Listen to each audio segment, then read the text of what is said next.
We're here with Marvin Donald from THQ, the creative manager on Darksiders 2, is that correct? I'm the game director. The game director, sorry about that. Were you the game director on the first game as well? No, I was the lead animator for Darksiders. So you were involved with the first one? Oh, absolutely. I think a lot of people were, from a critical and commercial angle, almost surprised by its success when it came out. Obviously, new IP, not a lot of people, sometimes people push IP to one side. Did it exceed expectations internally? Well, we knew that it would be a challenge to get people sort of aware of the world that we're putting together. I mean, when the first game comes out, I mean, it's kind of one of those things where you have to build momentum. And I think the sequel is really where people start to. I think a lot more people will be excited about Darksiders 2 at launch because they've had the opportunity to play Darksiders 1 through renting or picking up used copies and so on and so forth, or maybe picking up downloading the PC version of it or something like that. So in terms of expectations, we're definitely surprised that it did so well. But now that the sequel is on its way, I think we're going to reach a lot more people. Obviously, because the sequel takes place during the first game, was it always the intent when you were building the first one to make sure the sequel would tie straight into it?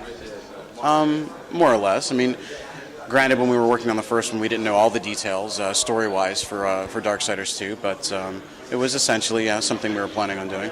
And the second one as well, it's almost like a jack-of-all-trades game. You've gone kind of very hard on the RPG point of view. There's platforming elements. Are you worried at all that you may be trying to stretch yourself too much?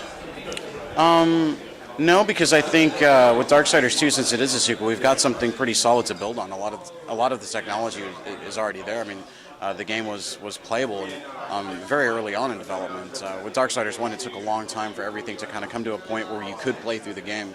So we weren't really sure what the formula was going to feel like. But once it all came together, we feel like it came together pretty nicely. And adding these core RPG elements to evolve the series, I think, is something really exciting. And is that one of the reasons you're happy to show it off so early? Because you have the base tech and you know that there's something impressive there? Yeah, absolutely. We've got a great engine. The engineers at Vigil are very good at what they do. So they've put us in a position where we can show the game very early on.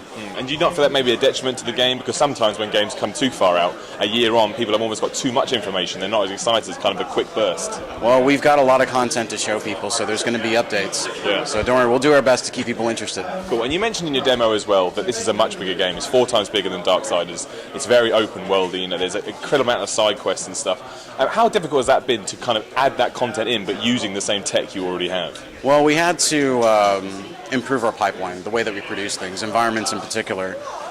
We've got a system now that puts almost Lego blocks in the hands of the designers. Our pieces they're modular, they fit together, and we can configure them. And I think the results are great because you end up with environments that look like they're handcrafted as one solid whole piece, when it's built from lots of little pieces. So things are reused and repositioned, but then decorated slightly differently so that you can't really tell. But it's made work a lot faster, and iteration is a lot easier now because the puzzles aren't quite working right. We can rearrange the pieces and change the flow and the direction that the player is moving in and what they're supposed to see, and are they understanding the environment, so on and so forth.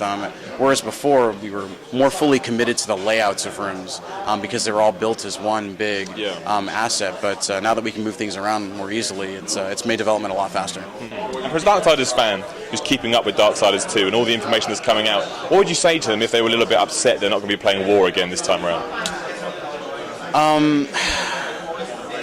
I'd have to apologize.